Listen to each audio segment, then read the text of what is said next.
Hello, everybody. Welcome to the GiriCast on Sports Direct Radio and as part of the Sports Social Podcast Network. There was a mass exodus as plenty of Malaguistas, 1,400 of them, I believe, made the 2-hour trip up to Cordoba, including the majority of the GiriCast as well.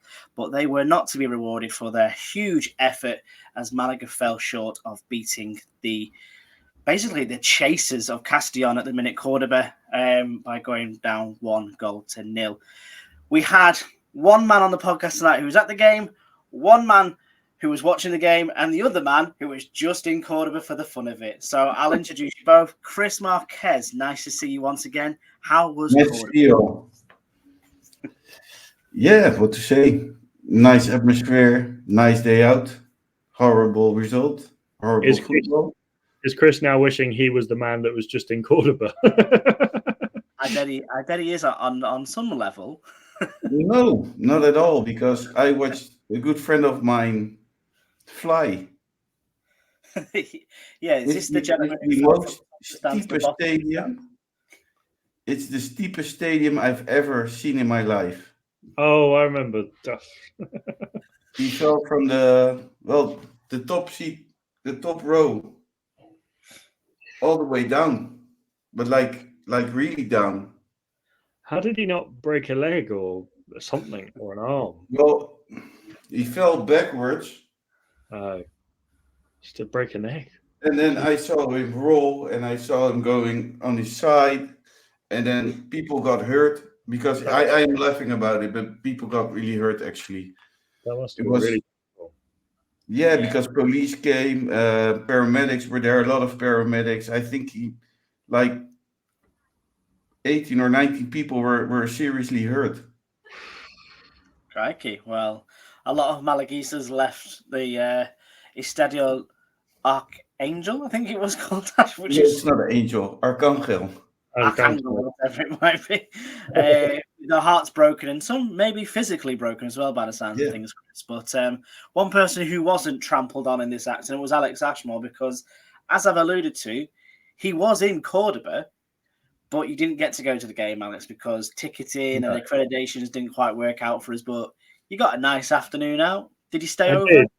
I did, yeah. So I went down on the Saturday night and came back on the Monday afternoon after work. And yeah, I had a really nice weekend. Strolled around the city. I was out with my dad, who was down for the weekend as well. And yeah, I had a really good time. Saw the Mezquita, strolled around Cordoba. If you haven't been to Cordoba, it's a beautiful city. Do go. It's a wonderful city. And I know, Nick, you've been. Chris, obviously you were there for the first time since you were 17. Nothing changes. But yeah, it's a lovely city, lovely food, lovely people, and it was lovely weather as well. It wasn't too hot, but it was nice.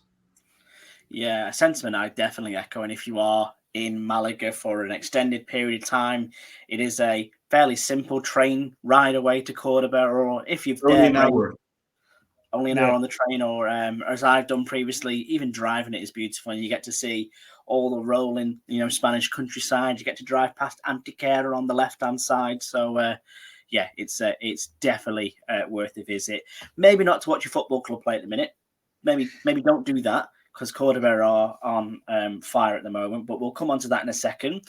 Let's bring you some news. First and foremost, as we are into the last knockings of the season, the news does tend to get a bit drier. But one major story from this week in Primera RFFA is the sacking of Ibiza manager Guillermo Fernandez Romo, who Ibiza, as you know, have been in the top 2 and 3 all season long. He's, for all intents and purposes, was doing a very good job, but their form has nosedived as of late, hasn't it, Alex? And Ibiza going into the playoffs thinking we need fresh blood.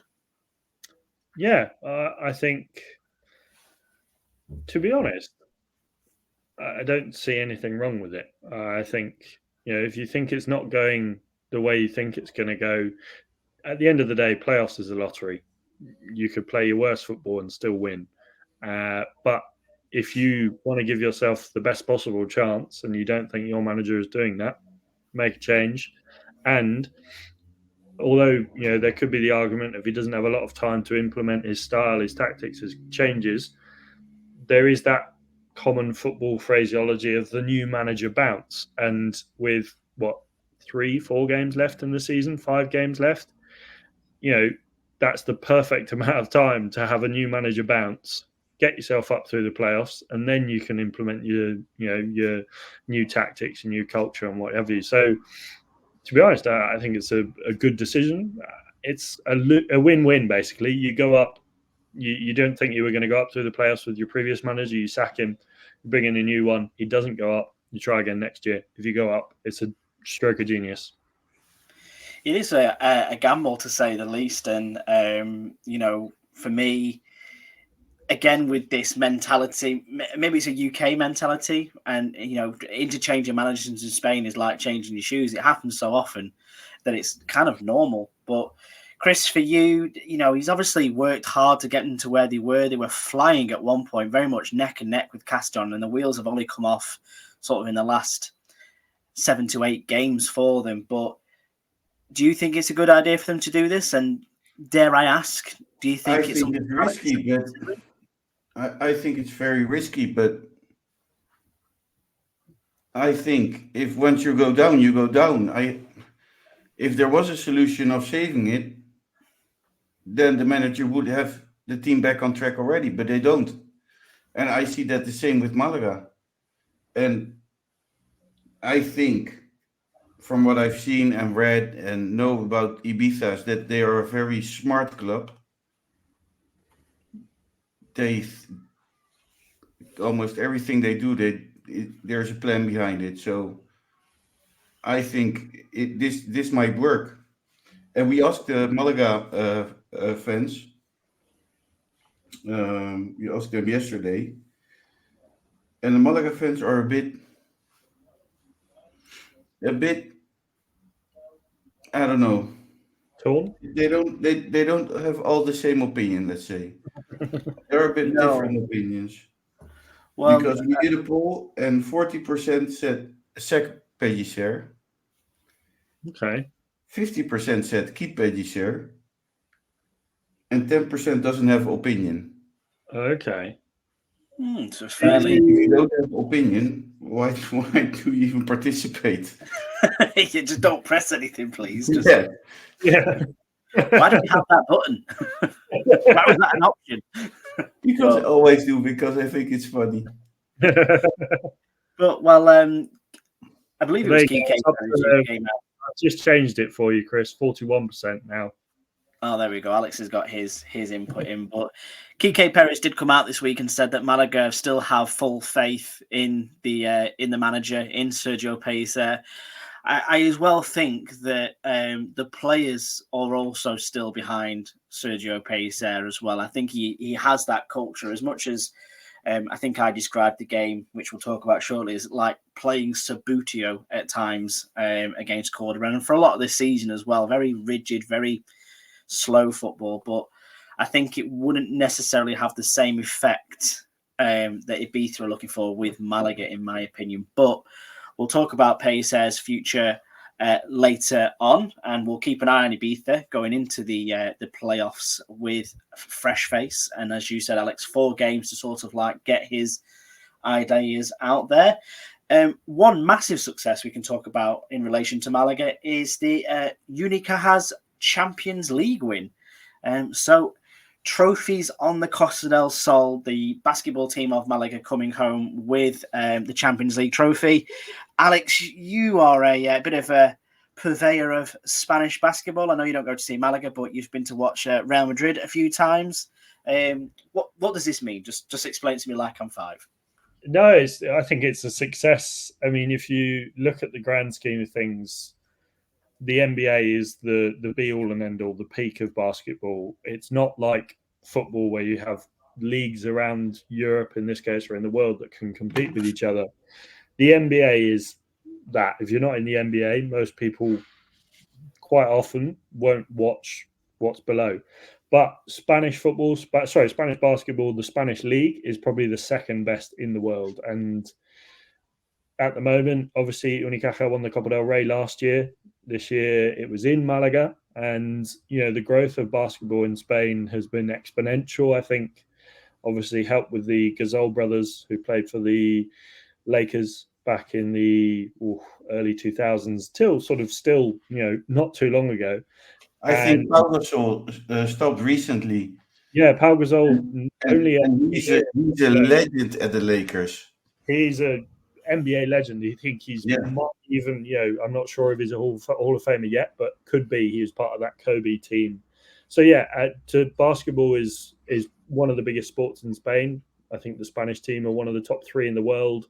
We have to say though, Alex, because the Champions League isn't the Champions League like football. No, it's not like whereas in football you win the Champions League. You can compare it to the Conference League. Yeah, or maybe the UEFA Super Cup or something like that. No, the Conference League, because you have 2 bigger tournaments above it, but you have to pay a lot of money to get in. Yeah, so the Euro League is what the basketball has for Champions League, which is where, Real Madrid, Partizan Belgrade, teams like that, Panathinaikos, all of those teams play against each other. But the Champions League is, like Chris said, I guess, the Conference League. But for a team of Unicaja's size, to be winning that is impressive. And, at the moment, they're doing very well in the domestic league. I believe they're still top. Yeah, so Real Madrid, obviously the biggest team in Spain, spending a lot of money on the basketball and bringing in the best players, but Unicaja are first. Well, Unicaja has a crazy team. Yeah. So, I think if you haven't been to a basketball game and you're down in Malaga at any point soon and it doesn't clash with the football, go along because it's a brilliant atmosphere. The Martín Carpena Arena is, it's a small, compact place, but it's a brilliant atmosphere. And I think going to watch basketball in Spain is really good fun.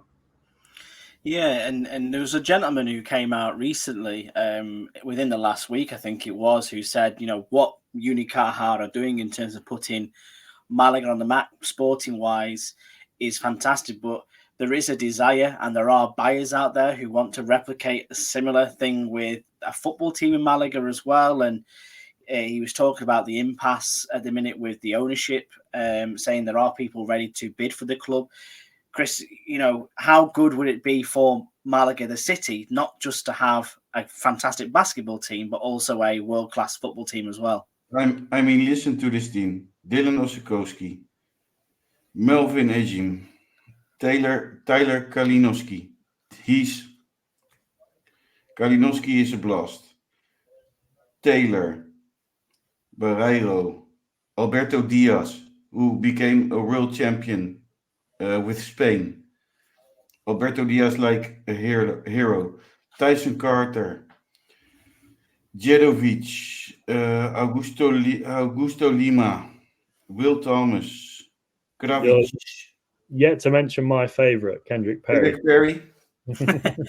You could be reading off Javi's school register right now because I've got no clue who you're talking about. But Kendrick Perry is probably the best player at Malaga side, at Unicaja side at this moment. He's the American one, is he, that I've seen? Yeah. I think I have him on Twitter, to be fair, and things like that. But I think Young Cuba and what to say, the manager Iwan Navarro, who is a very, very good manager.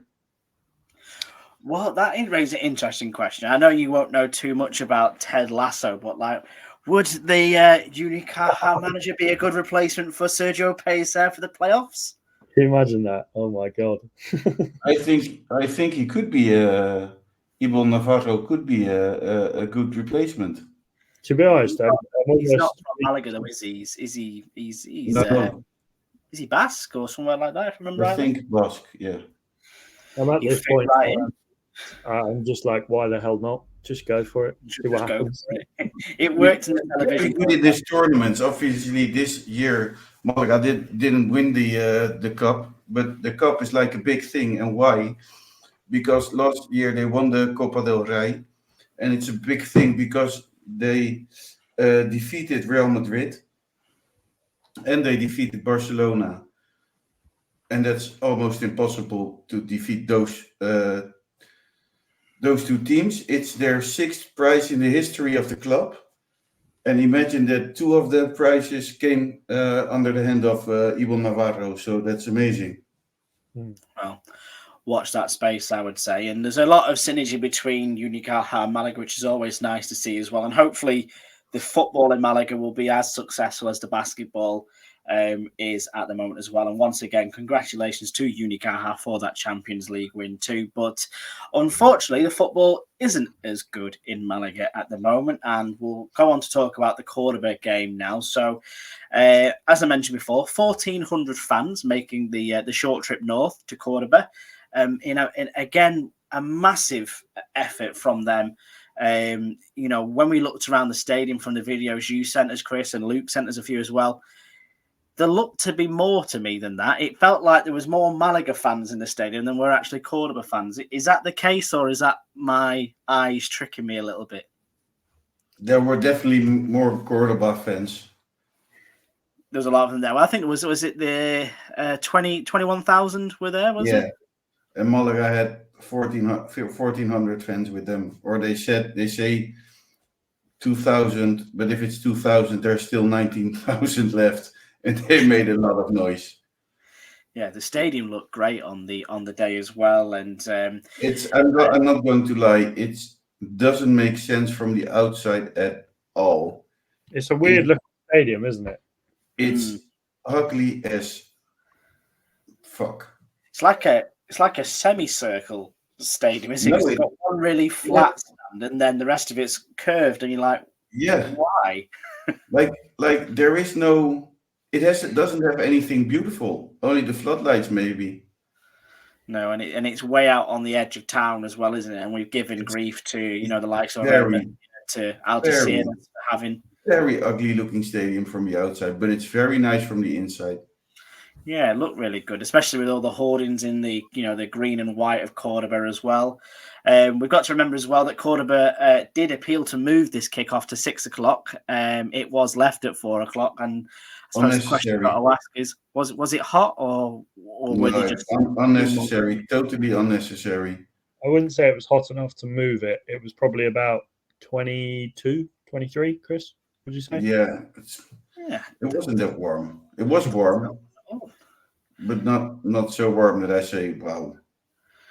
There's people here in the UK now, including myself, going 22 degrees is not warm. It's been 3 degrees here in what is May tomorrow, and what we'd give for a bit of 22 degrees in a minute. But no, it was kept until 4 o'clock. Like I say, no changes there. The starting 11, gentlemen, again, no real massive surprises. Maybe the only one I would suggest is Diego Murillo coming in at right back. Strange, considering we've got Joaquin Gabilondo and Carlos Puga in the ranks. Both of them were on the bench as well. So a bit of a strange decision from Pellicer. Yeah, and you watched the match, Nick. Yes, I did. Yes, yeah. We'll get into it later, but I don't understand it. I didn't understand it before the match, and I definitely understand it even less after seeing the match. Well, traditionally, he's a left-sided centre-back who can play left-back when he's asked to. So to put him at right-back feels like very much a square peg in a round hole, Alex. But especially when you've got your two out-and-out registered right-backs, I can't really put my hand on what he was thinking, especially coming up against a player like Addison, I think he was called, wasn't he? Who just looked phenomenal for this entire game on the left wing. He kind of really threw Murillo under the bus, didn't he? Yeah, this was very much season 1 of Ted Lasso rather than season 3 of Ted Lasso. For those of you who have seen the show, if you haven't, basically at the beginning, Ted Lasso is putting players in positions where they've never played before in their life. It doesn't work, obviously, they get relegated. Season 3, he's still kind of doing the same, but a little bit less, but it's working. And this is very much not season 3. This is very much season 1. And to be honest, I think that's probably quite a good way of describing it, actually. That selection was a very Ted Lasso selection. Sorry, Jason Sudeikis, for that criticism, if you're listening. I mean, I was thinking, like, how many points did we lose? Because of bad decisions, bad subs, or bad lineups from Pellicer. And I think that we could have got a lot more points if it wasn't for those Pellicer mistakes. This seems especially like a strange one, considering that the options for right back were plentiful. Let's put it that way. On first reading, I thought we'd gone 3 at the back, and I kind of nodded to myself thinking, that's probably not a bad idea against this lot. They can run riot, and having 3 at the back and wing backs might be a clever idea. But then after a little while, I was noticing going, where's Joaquin? Where's Puga? Why isn't one of them there? And then that's when it dawned on me that Maria was actually playing right back. But as for the rest of the side, everyone's sort of back in their usual places. No David Ferrero this week, so La Rubia going out onto the right-hand side as well, which, again, I don't want to cast too much dispersion to one side of the pitch, but we were definitely better on one side than the other this week. But everyone else pretty standard, happy with the starting 11, boys? Yeah, I think so. I think happy, but then also I still do feel like it's, I don't know whether it's the selection, because we've obviously playing some of our strongest players, but it still feels like maybe more tactics wise doing the same. What's the quote? Doing the same thing over and over again and hoping for a different result is the definition of insanity. And it does kind of feel like that. Every week feels the same, similar selections, similar tactics. Just feels like we're literally, like you said, ramming a square peg in a circle hole. So it's just it feels a bit lackluster for me. Well, even Nania has been watching Malaga a lot recently. He's been at the Atleti B game. He was at the game against Castellon. Obviously, watched probably both of them, to be fair. But I believe he was at the game where we had the Giri-Cast meet against Ceuta as well.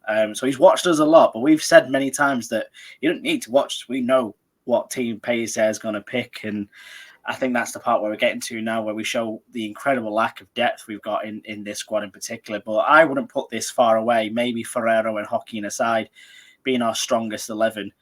And it just left so much to be desired, unfortunately. But we'll get into it. I'll ask you, Chris, how did Malaga start the game? For me, they seem to be having a bit more effort than Cordoba to begin with. Malaga had a pretty good start, if you ask me. We created even some chances. There was one moment where Malaga created a very big chance. I don't know who it was because it was on the other side of the pitch, but he kind of froze or thought it would be offside or anything. I think with the goalkeeper. Yeah, I think he was definitely offside. I'm just trying to think of who it was now. I think it was Kevin, if I remember rightly. I'd have to get our official Kevin watcher to confirm that for me, but I'll text Matt later on that one. But it felt to me, Alex, that we definitely were having more chances than Cordoba to begin with. There was the Roberto header from the corner fairly early on as well, which, from where he headed that from, it was actually quite unlucky not to score if it had gone on target. But early signs showed that we were kind of taking the game to Cordoba. Yeah, and I think we had a lot of energy in the midfield. I think something I commented on when I was writing the article for Rosaleda fans is that midfield, we were getting shots off. We were testing the keeper from outside the box. There are a few instances where their keeper had to pull off some decent saves, and I like to see that more. I think very much at times it's felt like we've tried to not pass it in, but we've tried to do too much, tried to be too complicated, or it's just the final ball has been pretty awful. And you're cutting out the middleman there, having a shot, and I think it works. It puts pressure on the opposition, and you could probably say for that opening 20 minutes, we were probably the better side. Yeah, I would say 20 minutes though. Maybe not 15, 10 then. 10 minutes. A bit of a stretch. I think up until the point where Victor had that shot from long distance as well. And again, it seemed to be the thing about Malaga, as you just alluded to, Alex, it's the opposite of our usual game plan where we've, maybe had a walk-it-in approach or try to drive it into the box and things like that. We never usually take shots from distance, but in this game we had a Roberto looping header from about 18 yards out. We had Victor shoot from outside the box as well and forcing a very good save from the goalkeeper. We even had Kevin cutting onto his right foot and trying to bend one into the top corner from distance as well. So you could see something was different about how Malaga approached this game. But unfortunately, Chris, I don't think we've got the players that can pull out a worldie like that when on a moment's notice, do we? I have to be honest here, because for weeks now, I have been watching Kevin leading to nothing. And he keeps Kevin on the pitch. And I heard the people around me in the stadium, every time, always like irritating themselves about Kevin. Yeah, I would agree with that. I've definitely heard people complain about Kevin, but in this game in particular, I thought Kevin was a brighter. He was a dull light amongst a box of bulbs that have gone out. That's the way I'd probably describe him. He seemed to be brighter than most, but it's that thing, as you've alluded to before, Chris. It's no end product, and that shot from distance that you had was the closest we've really had from anything from Kevin for a while, isn't it? Yeah, and then you ask yourself, like, towards next season, would I keep Kevin? I don't know, if I'm honest. I think it's depending what league we're in. He is in contract negotiations with the club at the moment, I believe, and could be part of this generation 2027 that they're building towards. But between those efforts, Cordoba really did start to come into the game and started to take their chances. As I said before, Adilson was having a lot of fun on that left-hand side for Cordoba. He was jinxing in and cutting it onto his right foot, putting Murillo on his arse, and he almost got a penalty from Murillo as well in the first half. I don't know if you guys have watched it back, but I've seen them given. I've seen them not given. It was kind of a tangle of legs. Do you think, Alex, that it was a penalty, or have we got away with it? To be honest, I think he puts the ball past him and you can definitely see a slight change of direction towards the player. He knows he's not going to get that ball that he's put beyond the defender. So he does it quite well in a way that he looks like he's trying to get to the ball, but he does it in such a way that it's like, I'm going to just, your leg's there. I'm just going to fall over your leg there.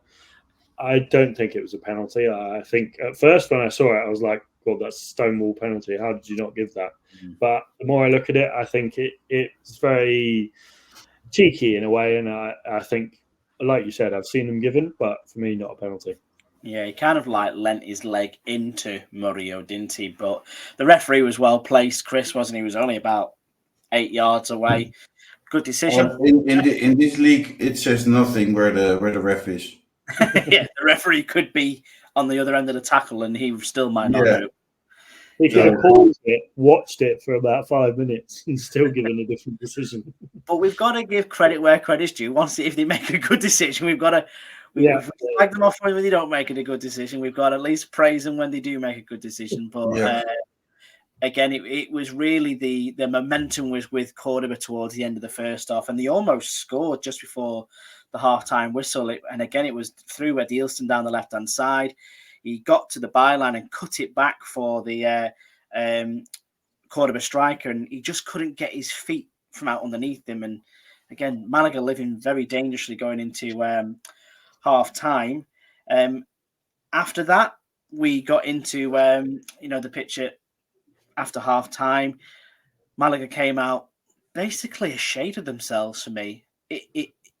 I don't want to sound over-dramatic, but it felt like Malaga didn't actually get out of their own half for a good 20-25 minutes. It was all Cordoba, and Cordoba were eventually rewarded with their goal through the right back, Albaran, of all people, with the freedom of the Estadio Arcángeles, or whatever it was called.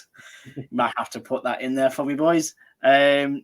You won't score an easier header. I think I put that in the WhatsApp group. He had so much time to put that header past Herrero. Yeah, he did. It's almost as if you read word for word what I wrote in the Rosselator fans article this week. It was No. found himself in buckets of space, and it is beyond me how this is a flashback to last season in Segunda, where we would leave strikers, midfielders, defend. We'd leave everyone open. We're just like, you go for it, mate. And we gave the house keys. yeah, there was a Here, man. go. There Take was my a man keys. behind him. They were both looking at him, going, "Is he going to get him? Am I going to get him?" No, he'll get him. Just left him. It's like giving your house keys to a robber. If I was Pellicer, I'd be having a heart attack on the sideline, going absolutely mental at the defenders. Yeah. Like how? But he was sitting the whole match. He wasn't that active. I don't care how tall someone is; they could be 4 foot. You just don't leave them open at a corner. And I saw Pellicer, and that's what also a thing that surprised me. Sitting full of confidence, not screaming at the sidelines. I'd be going ballistic. Yeah. He just seemed to waltz in, put the header in, and Herrero, to be fair to him, almost got there. And in true Herrero fashion, it would have been spectacular if he would have got his glove to it more and kept it out, but he just wasn't to be. And the celebrations from Cordoba, and that's something that really strikes me, is that the uproar that they had, not just from the players and the staff and the substitutes were all jumping at each other.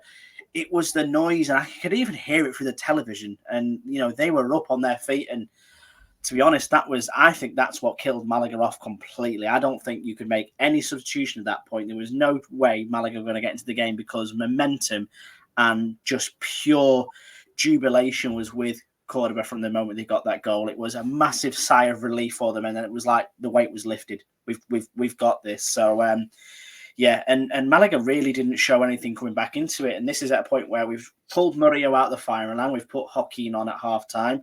We brought Ramon on the hour mark as well. And, to be honest with you, I don't think Ramon was the worst player on the pitch, but I don't think he was the best player on the pitch by far. We ended up introducing Dione, Antonito, and various other people as well that came on, but to no effect. To me, bringing Aviles on, they might as well have pulled Luke Chambers out the stand and gone, Luke, do you fancy half an hour? And Luke would have done a better job, I think. Well, at right back, especially where, as we've been found out today, he ended his career. But Chris, the problem is, if you're going to bring on substitutes, you're expecting someone to at least try and change the game. And for me, it just didn't happen. This was at the point where I started to think this was like Sabutio football. And it was whether Dione was just picking the ball up and just passing it sideways and it was coming back again. It was so easy to read and counter and dominate Malaga since Cordoba scored that goal. Yeah, definitely. I think in the whole second half, I didn't see Malaga shoot one time on target. And if I have to point out highlights of the second half, it's the 2 corners Malaga got. Yeah, there was the chance that Antonito had at the very end. Yeah, that one was found some space, didn't he? But yeah, probably should have scored, to be honest. But he unfortunately he didn't. And again, you can't always lay blame on a young lad who's only 17, 18 years old. So no, that looked dreadful. And then I asked myself, wasn't there anything better than Antonito to bring on the pitch? Well, that's like I mentioned before, the lack of depth that this team has got. He brought Aviles. Well, Aviles is an interesting one for me. And I know he got a lot of abuse. He's wearing. It's like we've sent Lauren Zuniga off and gone, right, let's get a replacement in for him. Let's bring Lauren Zuniga back in an Aviles mask. That's what it feels like. He doesn't contribute anything to me. He hasn't shown at any point during his time at Malaga that he gained the corner. Well, doesn't do anything for us, does it? Even against Atleti B, where he's up against young kids. This is supposed to be a good product from the Leganés Academy, and he's not done anything for us, and it just takes up a space for somebody else. It's like we're always by getting our players from AliExpress or Shine or whatever they call those websites. The middle aisle of Aldi or Lidl. Yeah. get like a wheelbarrow wheel and a cocktail maker and some Yeah. artificial grass. Yeah, and it's broken when you arrive at home. I know, absolutely. Well, I suppose the big question is Malaga's season has really flatlined, and I think we've been lucky to get away with some of the draws we've managed to get away with. The only win we've had in the last 5 or 6 has been Athletic Bay.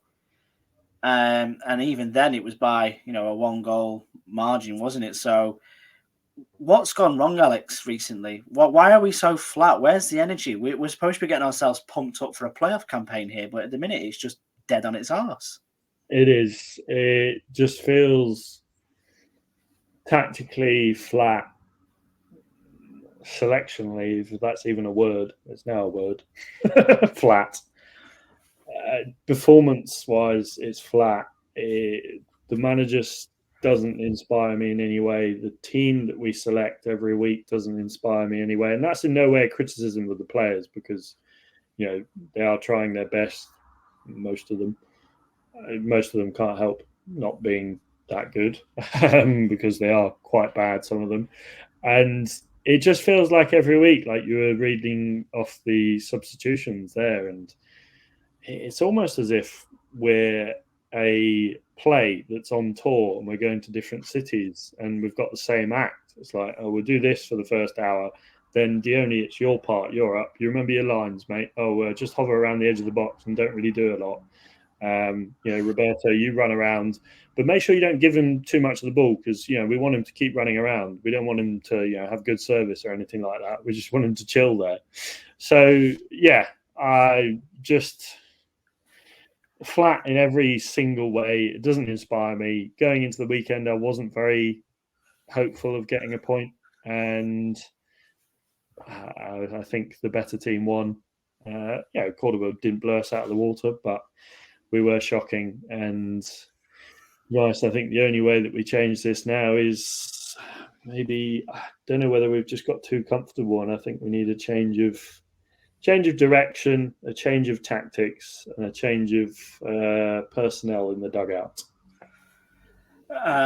I agree with everything that you said, Alex, apart from the fact that I didn't really hear a lot of it because I was watching Chris do whatever it is with his camera. So if you're watching on YouTube, Chris's camera's going absolutely mental at the minute. So whilst he's putting balloons up, just let him do whatever happens there.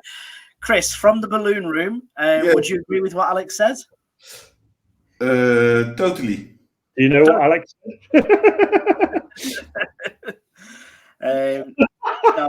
I think you're actually right. I love the analogy, Alex, of it being like a touring show where you know exactly what's going to be played and things like that. And I think that's it. And, for me, performances of late can be summed up by through Roberto, for me. Now, Roberto is a player that we've, all been not only surprised by, but really enthused by, and have loved watching him play. It's not just his goals, it's his energy as well.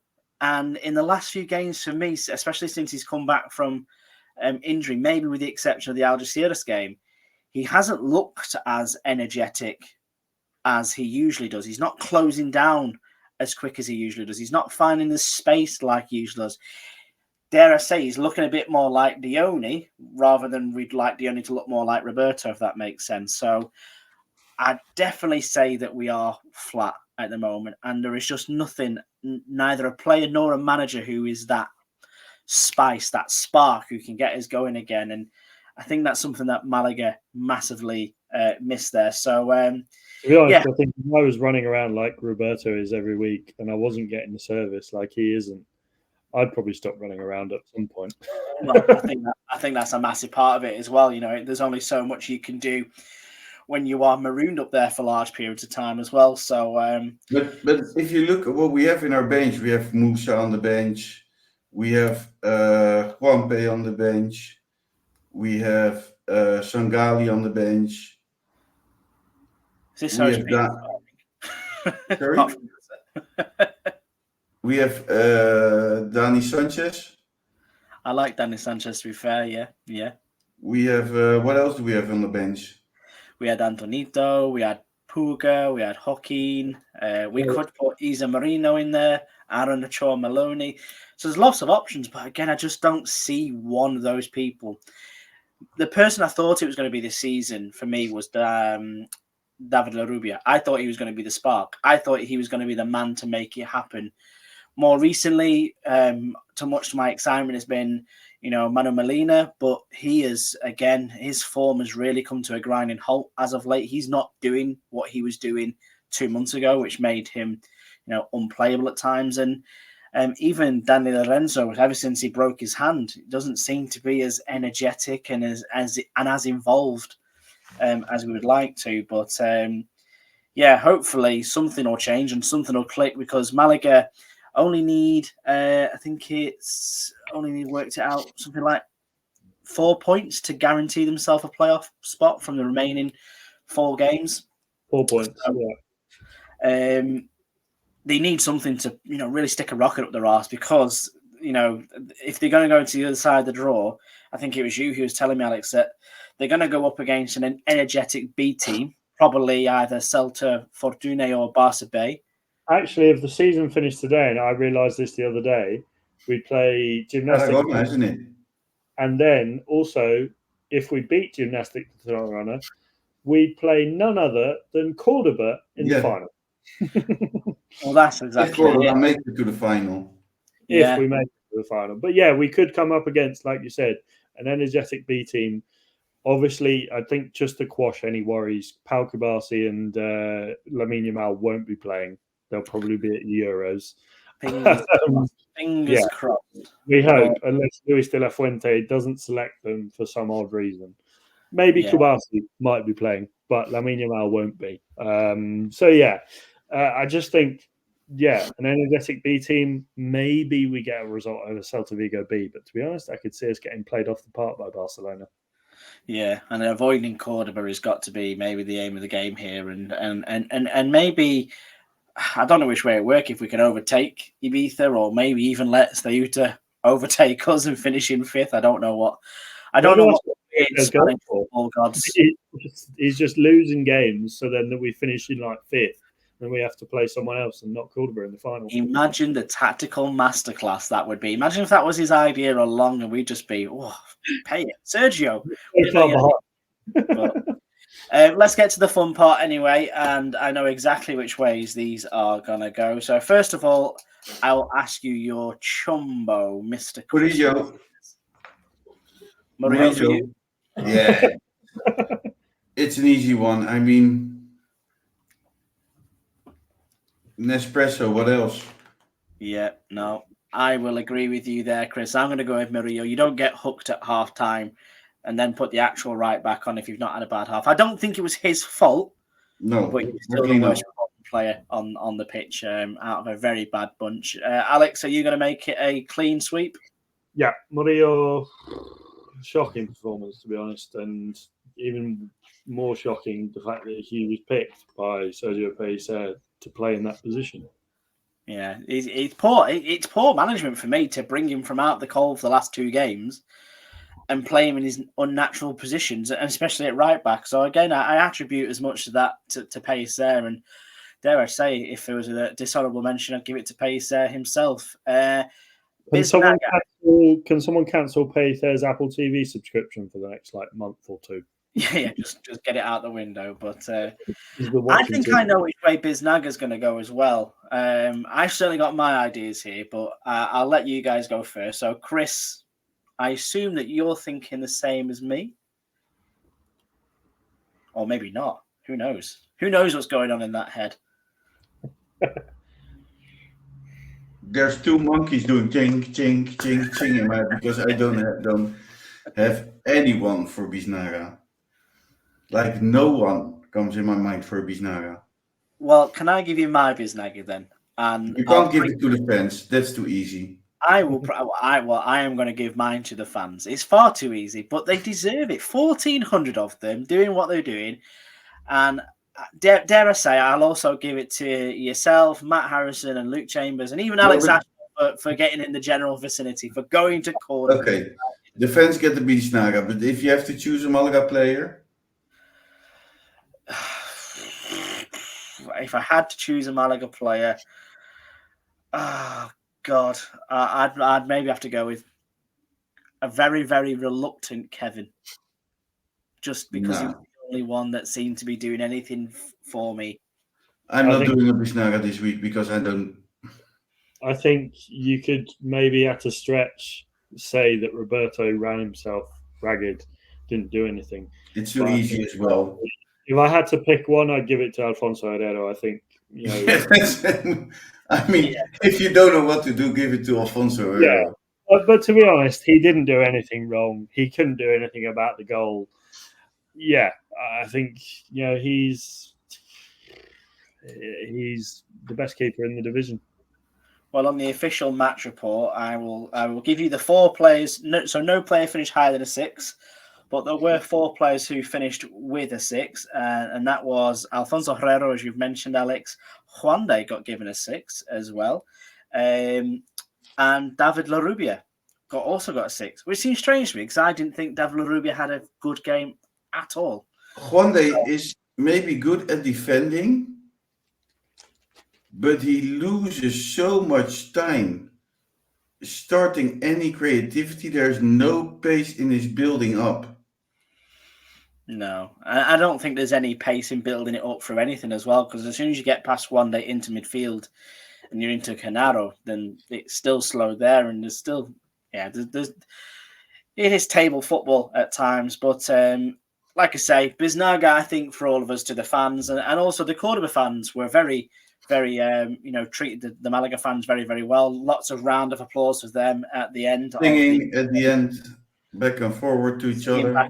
So, which has been a great theme this season as well, which is why I very much like this league. If you was to ask me very secretly, do you want Malaga to go up? The official Giricast line would be, yes, of course we'd like them to go up. Nick Bell's personal opinion, no, I would like them to stay down because this league is great. So lots you of fun. Just say that so you can watch Fernando Torres on the touchline next season. If I get to see Fernando Torres at La Rosaleda as that Letty Bay's manager, I can die happy. I've seen Xabi Alonso now. Say again? Did you never see him? Never. Tell a lie. I've seen him once when Liverpool came to. No, I've seen him twice actually. When Liverpool came to Blackpool in their time in the Premier League, and then he signed for Chelsea at the end of the transfer window, and then came back again. So that was. I saw him with Liverpool as well. Yeah, that was nice and fun. But I'd like to see new Fernando Torres, who is built like a brick shit house and massive, and looks pretty darn cool. Maybe the Malaga manager one day. We don't know. There were a lot of anti-Pellicer chants at the end of the game too, weren't there? And Pellicer made the comments that if Malaga doesn't get promoted, that he'll go. That'll be it from him. Dare I say, I think he won't be anyway. It's the most ridiculous thing, right? Well, that's it. If it's like, well, if I don't get them promoted, I'm gone. What does that help? It asked me the question: what happens if he does get promoted? And again, I don't think I would. He's already proven that you can't keep Malaga in Segunda, so why would you go back into Segunda and to be fair, though, given in that situation, I don't think you can blame last year's relegation on him. Partly, yes. Obviously, you can because he didn't step this up, but for the large part, you can blame it on the people making the decisions who sacked Pepe Mel. But why did he came instead of Pepe Mel? Well, that I don't really understand. What was the reason behind this? To keep us up, right? Yeah. I mean, he did a pretty good job at trying. Well, yeah. I'll tell you of the name of one man who did keep us up, and that was a certain Pablo Guede. And I had to fight tooth and nail to get him into the days of 120 days to have that. In fact, I even snuck him in more than anything. But yeah, it wouldn't be for me. I think that you run out of road sometimes as a manager, and I think you've got to respect the job that he's done to an extent. But I think a fresh start either which way. Going into Segunda, Albacete did it a couple of seasons ago, or last season, sorry, when we got relegated. They brought a new manager in and they flew. And now, unfortunately, look where Albacete look like they're going to get relegated again. And I think for us, if we stay in this league, we need a fresh manager. And what has been shown to me is that you need to get a manager with a creative vision. Because all the teams that are at the top, whether it's Deportivo La Coruña, Castellón, Cordoba, they all play a certain brand of football that seems to succeed. You know what the things that I hate is that Malaga is a club that always looks in Spain for everything. For players, for managers. Dick Schreuder never been to Spain before, only on holiday probably. And look where they brought them. You have the whole world. Why keep it always in Spain? Yeah, well, no, I agree with that one. There's plenty to look at if need be, and plenty of exciting managers out there. But we will see what happens to Sergio Pellicer. He's got a minimum of 4 games left, potentially a playoff campaign as well, which we assume is pretty much nearly bang on cert. And we'll see what happens to Pellicer next season. We will have a preview show coming out this weekend, as we've got a game against... Who are we playing next weekend? Merida. That's it. Sunday afternoon at 7:00. Without Roberto and without Nelson Monte. Well, don't give too much away for the preview show, Chris. Come on, we've got to keep some secrets in here. Yes, Merida next weekend. Come to La Rosaleda. Like I say, only 4 games left to go of this season. A big push required for Malaga to, not to break anybody's heart, but it's mathematically impossible for them to get automatic promotion right now. So posturing yourself in the playoffs to get the best look at the draw is probably the best way to go. So keep your eye out for coming out on Friday or Saturday. You guys, thank you very much for joining me. Alex Ashmore, once again from Madrid. Thank you. It's been good to talk about, well, all things Malaga, I guess, apart from the result. But yeah, hopefully we can get back on track on Sunday and get 3 points against Merida. Alex, you have to plug your new podcast thing. You do have to do a new podcast. I guess I will. So if you haven't had enough of me yet on the Geary Cast, and you we have had enough. I wasn't talking to you two. I can't forgive you for this week's transgression, if I'm being perfectly honest with you. But I'm not going to reveal anything. You've got to go and listen to it. But I've made my feelings clear, and I think do go and listen to Football Nostalgia. We're deciding the best Real Madrid 11 of all time, and we've just released the second of 2 centre midfielders, and we've got 3 positions to go: right wing, left wing, and striker. But can you tell us, at least give us the names of who? Of this week. This week, our latest episode was right wing, and it was between Luis Figo, Gareth Bale, and Amancio. And I can tell you this for free: they've made the wrong choice. Choice. When you hear of a podcast named Football Nostalgia, you think of 3 or 4 old guys, 50s, 60s, with bellies and moustaches and smoking cigarettes while they're recording it in a dark old grey English house with non-professional equipment, and people who know about football. But instead it's a bunch of 20-year-olds who were born with Teletubbies and fucking Cristiano Ronaldo and Messi. And an American. Let's not forget that. There's an American in there. There's an American as well. That's an automatic, I know he's doing a very good job, to be fair to him. He seems like a lovely bloke. It makes no sense. It is a very good podcast as well, especially if you're interested in Spanish football. And I know it's Real Madrid focused, but there will be other seasons as well. Alex, another thing. I can't wait. Yay! Go and give it a listen, a good plug for Alex there, and see what you think as well, because opinions differ. Mine certainly differ to Alex's, so it's definitely. But it makes sense because you get the opinion on the world's most biggest footballers ever. Well, what they think are the world's biggest footballers from American and a Yeovil Town fan. It's niche. It's niche, to be fair. Yeah, it's niche. But like you say, it is a very good listen to. I know Matt's Is it comedy, Alex? he's laughing through gritted teeth now, Chris. Is it comedy what you guys do?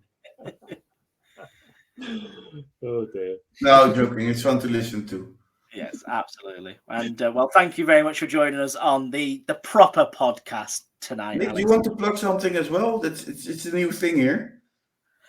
I've got nothing to plug. I only do the Giricast. I'm seen to be the only one that doesn't have a side hustle of other podcasts to go on. So I've got. Don't forget to listen to Platini Plays for Kuwait as well. Now we have your attention. They've got that. Great podcast. They didn't do one last week, but they're back this week. Very great. That's Matt Harrison, and we have the Yorkshire Footy Lad. That's also a thing right now where Luke goes to football matches around England and Malaga. And he went to the Isle of Man last week. To be fair, he's broadening his appeal, but he's going places. Very nice account. But I'll also say thank you to you, Chris, who I also know doesn't have a little side hustle football account at the moment. Probably something to do with us having small families and things like that. We don't have time for all this, do we? So I really want to do something as a side project, but I can't really find the time. No, because what Alex is doing always Real Madrid TV, Real Madrid cricket, Real Madrid badminton, Real Madrid padel, Real Madrid fishing, Real Madrid. What's the thing you call with the brushes? Curling. Yeah, Real Madrid curling, Real Madrid petanque, Real Madrid yo-yoing, hacky sacking. Yeah, Real Madrid hula hooping and all sorts of things as well. And hacky sack. Plenty of options. But he forgets about the Giricast, and then once in a time he comes on, and we never see him doing anything on social media anymore for us. Yeah. He's our man in the stands, Chris. Yeah, he's now the big guy. Yeah. But thank you for joining us as well, Chris. I know thank you. Thank you all. Always nice to catch up. And more importantly, thank you very much for listening at home or watching on YouTube. As Chris said before, you can follow us all on social media. X, formerly known as Facebook, formerly known as Twitter, Facebook, Instagram, YouTube, all sorts of that. Go give us a like or a follow or subscribe because it really does help us, which is brilliant. So once again, thank you guys. Thank you everyone for listening at home. We'll see you again on Friday for the preview show. And as always, siempre vamos Malaga.